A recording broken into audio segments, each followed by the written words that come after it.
Hello, वर्षा रेसिपीजमध्ये तुमचं मनापासून स्वागत करते फ्रेंड्स। तर तुम्हाला प्रश्न पडला असेल की 2 वाटी रव्यामध्ये 1 वाटी तांदूळ घालून असं कुठली भन्नाट रेसिपी, तर हो सांगते। एवढी टेस्टी आणि चविष्ट बनते ना, नक्की ट्राय करून बघा। सर्वात प्रथम इथे 1 वाटी तांदूळ घेतला। हा तांदूळ इंद्रायणी तांदूळ आहे। 1 वाटी तांदूळ इंद्रायणीच तांदूळ घ्यायचा आहे। तो स्वच्छ धुवायचा आणि धुतल्यानंतर सुकवायचा। फॅनच्या हवेखाली सुकवला आणि त्यानंतर सुकल्यानंतर कढईमध्ये भाजून घ्यायचा आहे। गॅसची फ्लेम नॉर्मल ठेवायची। पूर्णपणे असा कलर चेंज होईपर्यंत खरपूस असे व्यवस्थित भाजून घ्यायचे आहे तांदूळ। तर खूप पारंपरिक रेसिपी आहे आपल्या आई आजीच्या काळातील आणि एवढी टेस्टी आहे ना की बघा, तुम्ही एकदा केली तर नक्की बनवाल, तर एवढी टेस्टी होते। आता हे तांदूळ बघा, मी सोनेरी रंगावर असे खरपूस भाजून घेतलेले आहेत। तांदूळ भाजून झाले ते थंड होईपर्यंत एका ताटामध्ये इथे 2.5 वाट्या बारीक रवा घेतलेला आहे। रवा पण भाजूनच घ्यायचा आहे। हा भाजलेला रवा आहे, त्यामुळे मी परत भाजलेला नाही आहे। तर 2.5 वाटा रवा हा बारीक घेतलेला आहे। तर मी मोजून दाखवते, वाटीचं प्रमाण केलेलं आहे। ज्या वाटीने रवा घेतला आहे त्याच वाटीने 1 वाटी तांदूळ घ्यायचा। 2.5 वाट्या रवा घेतला तर 1 वाटी तांदूळ घ्यायचे आहेत। आता रवा हा भाजलेला आहे, एका मोठ्या बाउलमध्ये मी काढून घेते आहे।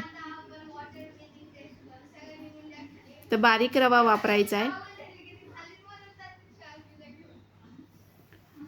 आता त्यानंतर बघा, नेक्स्ट प्रोसेस, इथे एका टोपामध्ये अर्धा तांब्या पाणी घ्यायचं आहे। तुम्ही 1 ग्लास घेतलं तरी चालेल। हा तांब्या छोटा आहे म्हणून मी अर्धा तांब्या पाणी घेतले। तुम्ही 1 ते 1.5 ग्लास पाणी घेतलं तरी चालेल। त्यामध्ये मोजून 2 वाट्या गूळ घ्यायचा आहे। लाल गूळ वापरायचा आहे। अगदी स्टेप बाय स्टेप मी तुम्हाला दाखवलेली आहे रेसिपी, त्यामुळे व्हिडिओ हा कुठेही स्किप न करता पूर्ण बघा। आता गूळ वितळून घ्यायचा आहे। गूळ चांगला वितळल्यानंतर त्यामध्ये बघा 1 ते 1.5 चमचा वेलची पूड टाकायची। एवढी टेस्टी आणि बघा चविष्ट आणि एवढा छान स्वाद सुटलेला आहे ना, तर विचारू नका। एवढी छान रेसिपी तयार होते। आता इथे बघा 1 ते 1.5 चमचा मी वेलची पूड घातली। आता त्यामध्ये बघा आपल्याला इथे जायफळ असं किसून टाकायचं आहे त्यामध्ये। तर मी इथे अर्ध जायफळ, म्हणजे छोटा तुकडा असं मी जायफळ किसून टाकते त्यामध्ये। तर जायफळाने चव खूप छान लागते आणि पदार्थ पण अगदी छान स्वादिष्ट आणि रुचकर बनतो।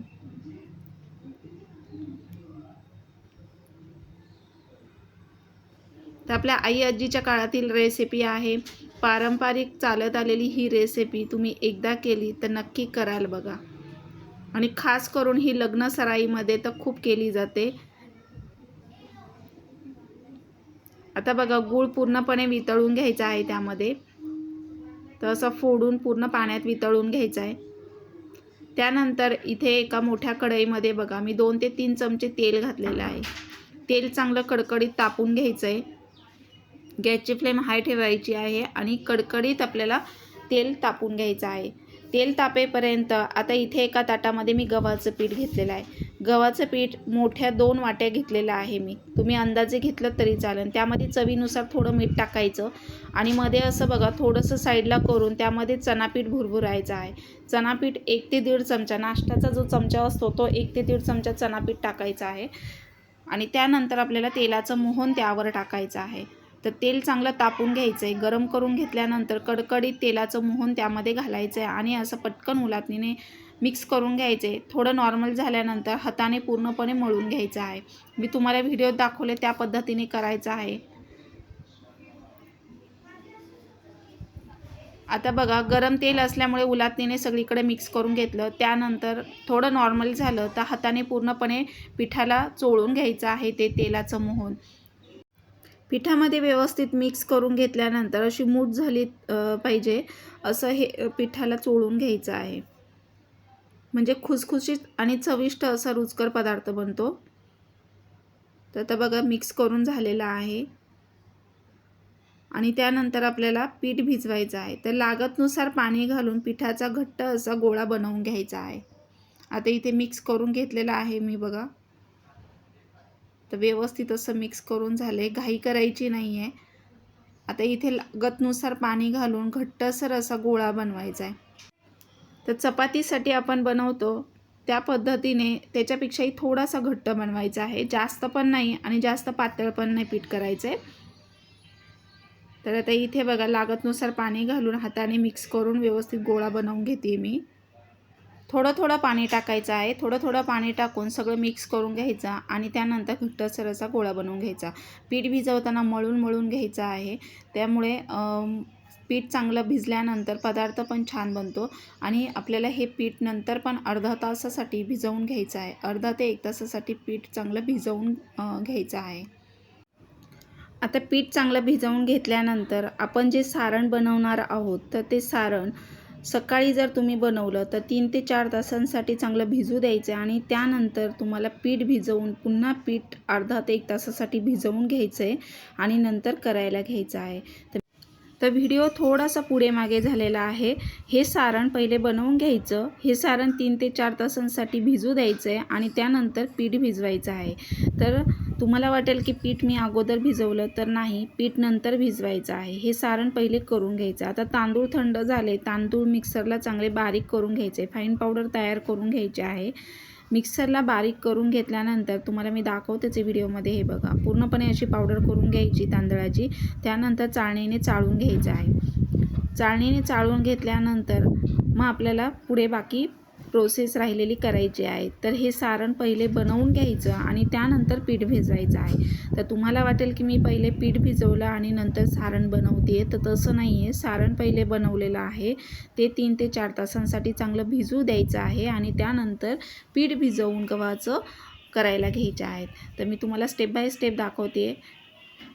तर आता बघा, इथे रव्यामध्ये हे तांदळाचं पीठ तयार करून भाजलेल्या हे मिक्स करून घ्यायचं आहे. मिक्स केल्यानंतर जे आपण गूळ वितळायला ठेवला होता, गूळ आणि जायफळ वगैरे वेलची घालून जे आपण पाणी करून घेतलं आहे गुळाचं, त्यामध्ये ते पीठ भिजवायचं आहे. तर एकदम पाणी घालायचं नाही आहे. कधी कधी कमी जास्त होऊ शकतं. रवा ते पाणी शोषून घेतल्यानंतर रवा फुगतो. तर आता हे काही तासासाठी आपल्याला भिजू द्यायचं आहे. 3 ते 4 तासांसाठी भिजू द्यायचं आहे. त्यामुळे रवा चांगला फुगला जातो. तर लागतनुसार हे गुळाचं पाणी घालायचं आहे आणि मिक्स करून आपल्याला झाकण ठेवून असं 3 ते 4 तासांसाठी बाजूला ठेवायचं आहे. व्हिडिओमध्ये अगदी डिटेलमध्ये मी महत्त्वाच्या टिप्स दिलेल्या आहेत, त्यामुळे व्हिडिओ हा कुठेही स्किप न करता पूर्ण बघा. आता इथे बघा, मी थोडं पाणी तसंच ठेवणार आहे. लगेच सगळं पाणी टाकणार नाही. कधी कधी कमी जास्त होऊ शकतं. तांदूळ आणि रव्यामध्ये काही फरक राहतो तांदळामध्ये. त्यामुळे रवा चांगला त्याच्यामध्ये भिजल्यानंतर जर थोडंसं तुम्हाला खूपच ड्राय झालं तर थोडं पाणी ॲड करायचं, नाही तर मग एवढं पाणी पुरेसं होतं. तर आता बघा, मी व्यवस्थित मिक्स करून हे झाकण ठेवून 3 ते 4 तासांसाठी साईडला ठेवणार आहे आणि त्यानंतर मग पीठ भिजवायला घ्यायचं आहे. कारण व्हिडिओ हा पुढे मागे झाल्यामुळे तुम्हाला वाटेल की मी पहिलं पीठ भिजवलं आहे, तर तसं नाही आहे. पहिलं सारण बनवून घ्यायचं आणि त्यानंतर पीठ भिजवायचं आहे. तर आता बघा, इथे व्यवस्थित मिक्स करून घेतलं आहे आणि आता 3 ते 4 तासांसाठी रवा चांगला भिजला जाईल त्याच्यामध्ये. मग थोडं ड्राय होईल, एवढं पाणी उरलेलं आहे. आता झाकण ठेवून मी साईडला ठेवले. त्यानंतर आता बघा, 3 ते 4 तासानंतर तुम्ही बघताय अगदी ड्राय कोरडं झालेलं आहे बघा. आता पाण्याची गरज वाटत नाही आहे मला. मी एवढंच पाणी पुरेसं झालेलं आहे. आता हे असंच ठेवणार आहे आणि नंतर बनवायला घ्यायचं. आता पीठ चांगलं भिजलेलं आहे. पीठ पण आता पुन्हा पोळपाटाला तेल लावून व्यवस्थित असा गोळा बनवून मळून घ्यायचा आहे. पीठ आणि सारण दोन्ही सेम झाले पाहिजे. पीठ जर जास्त घट्ट झालं तर सारण जर पातळ झालं तर मग करताना तुटू शकतं. त्यामुळे तुम्हाला असं बघा, पीठ चांगलं मळून घ्यायचं आहे. पिठाच्या अशा छोटासा गोळा घ्यायचा आहे. तो व्यवस्थित मळून असं त्याची लाटी करून पूर्णपणे असं जसं आपण पुरणपोळी बनवतो त्या पद्धतीने असं गोलाकार लाटी बनवून घ्यायची आहे. पूर्ण वाटीसारखं बनवून घ्यायचं आणि त्यामध्ये सारण भरायचं आहे. तर पुऱ्यांसारखं करायचं आहे, तेवढ्याच साईजच्या करायच्या आहेत. थोडं सारण त्यामध्ये भरायचं आहे. आता सारणामध्ये बघा, गूळ, वेलची, जायफळ आपण टाकलेलं आहे, रवा आणि तांदळाचं पीठ. त्यामुळे खूप चविष्ट असं सारण बनतं आणि हे असं गव्हाच्या पिठामध्ये हे सारण घालून असं पुरणपोळीसारखं छोटे आपल्याला पुऱ्या करून घ्यायच्या आहेत. आता थोडक्यात सांगायचं म्हटलं तर याला सांजुऱ्याची पुरी असं म्हटलं जातं. हे लग्न सराईमध्ये बनवलं जातं. अगदी पारंपरिक रेसिपी आहे आपल्या आई आजीच्या हातची. त्यामुळे एवढी टेस्टी आणि रुचकर बनते, तर नक्की ट्राय करून बघा. चॅनलवर जर नवीन असाल तर लाईक करा, सबस्क्राईब करा, बाजूचं बेल आयकॉन ऑलवर सेट करा, म्हणजे माझ्या तुम्हाला अशा छान छान गावाकडच्या पारंपरिक रेसिपी पाहायला मिळतील. तर थोडं थोडं पीठ लावायचं व्यवस्थित, असं बघा छोट्या साईजच्या करायच्या आहेत, जसं आपण पुऱ्या करतो त्या टाईपच्या अशा त्या टाईप करायच्या आहेत. आणि जर तुम्हाला वाटतं आहे की आता पीठ पोळपाटाला चिकटतं आहे, तर तुम्ही न्यूजपेपर किंवा एखादा कॉटनचा रुमाल वगैरे तुम्ही पोळपाटाला बांधून त्यावरही करू शकता. तर आता इथे जास्त पिठी पण लावायची नाही आहे, असं व्यवस्थित अशी लाटून घ्यायची आहे बघा. आणि बेताने सारण भरायचं, बाहेर असं येणार नाही, असं एवढी छान टेस्टी रुचकर लागते आणि टम्म फुगतात बघा. मी तुम्हाला अगदी व्हिडिओमध्ये डिटेलमध्ये दाखवते आहे.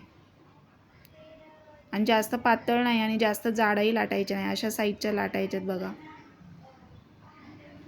तर थोडं थोडं सारण भरायचं आहे. आता मी इथे पटपट करून घेते आणि मग तुम्हाला तळताना दाखवते, नाहीतर व्हिडिओ खूप मोठा होईल. आता इथे कढईमध्ये बघा, मोठ्या कढईमध्ये मी तेल गरम करायला ठेवलं आहे. तेल चांगलं गरम करून घ्यायचं आहे आणि त्यानंतर एक एक पुरी सोडायची आहे. आता पुरी बघा केवढी टम्म फुगते, फुगली की नाही? एवढे छान टम्म फुगतात ह्या पुऱ्या आणि एवढ्या खुसखुशीत आणि चविष्ट लागतात ना, तर एकदा नक्की ट्राय करून बघा. लहान मुलंच काय तर मोठेसुद्धा आवडीने खातील. आता उन्हाळ्याच्या सुट्ट्या लागल्या तर तुम्ही असं बघा, मुलांची एक एक फरमाईश असते, काही ना काही खायला मागतात, त्यावेळेला तुम्ही असं बनवून ठेवू शकता. अगदी बघा खराब होत नाही. 15-20 दिवस म्हटलं, महिनाभर म्हटलं तरी ह्या पुऱ्या राहतात. पण एवढ्या दिवस राहतच नाहीत, कारण मुलांना एवढ्या आवडतील की तुम्ही बघा अशा केल्या ना, तर एक एक दोन दोन एका वेळेला सहज खातील, एवढ्या छान चविष्ट बनतात. तर आता एक एक करून मी अशा तळून घेते आहे. फार वेळ लागत नाही आहे, फक्त स्टेप बाय स्टेप प्रोसेस आहे. पहिलं सारण बनवून घ्यायचं, नंतर पीठ भिजवायचं आहे गव्हाचं, आणि भिजवण्याची पद्धत पण मी तुम्हाला दाखवलेली आहे, कशा पद्धतीने बनवायचं. सारण 3 ते 4 तासांसाठी चांगलं भिजू द्यायचं आहे. रवा चांगला भिजल्यानंतर सारण असं ड्राय होतं आणि त्यानंतर पुऱ्या करायला घ्यायच्यात. पुरीचं पीठसुद्धा अगदी अर्धा ते 1 तासासाठी चांगलं भिजू दिलं तर पुऱ्या अशा टम्म फुगतील, कुठेही तुमचं बिघडणार नाही, सारण बाहेर येणार नाही, तळताना तेल असं खराब होणार नाही बघा. एवढ्या छान टम्म फुगतात, नक्की ट्राय करून बघा. तर अशा बघा प्रत्येक पुरी अशी माझी फुगलेली आहे.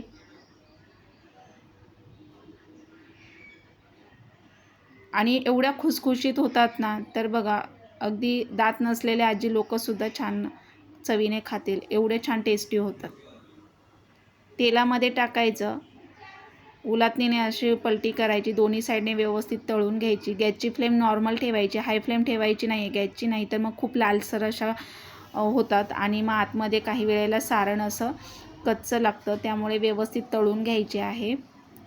आणि हवाबंद डब्यात अगदी बघा 15-20 दिवस म्हटलं तरी राहतात आणि लहानांपासून मोठेसुद्धा अशा आवडीने चवीने खातील, एवढ्या छान ह्या पुऱ्या होतात. तर ह्या सांजुऱ्याच्या पुऱ्या नक्की ट्राय करून बघा.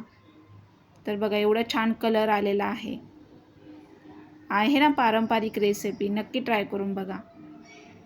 तर मला पण खूप आवडल्या, तुम्ही पण बघा बनवून एकदा. आणि व्हिडिओ आवडल्यास जास्तीत जास्त शेअर करायला विसरू नका, लाईक करा आणि सबस्क्राईब करा. तर बघा सगळ्या पुऱ्या फुगलेल्या आणि विशेष म्हणजे पुऱ्या फुगलेल्याच राहतात बघा, एवढ्या टेस्टी होतात. आणि कलर पण खूप छान आला आहे, स्मेल तर विचारू नका, एवढ्या छान स्वाद सुटलेला आहे. तर वेलची जायफळ आपण घातलेलं आहे, त्यामुळे खूप चविष्ट झाल्यात. आणि बघा एवढ्या साऱ्या पुऱ्या होतात, एकदम बनवून घ्यायच्या आहेत.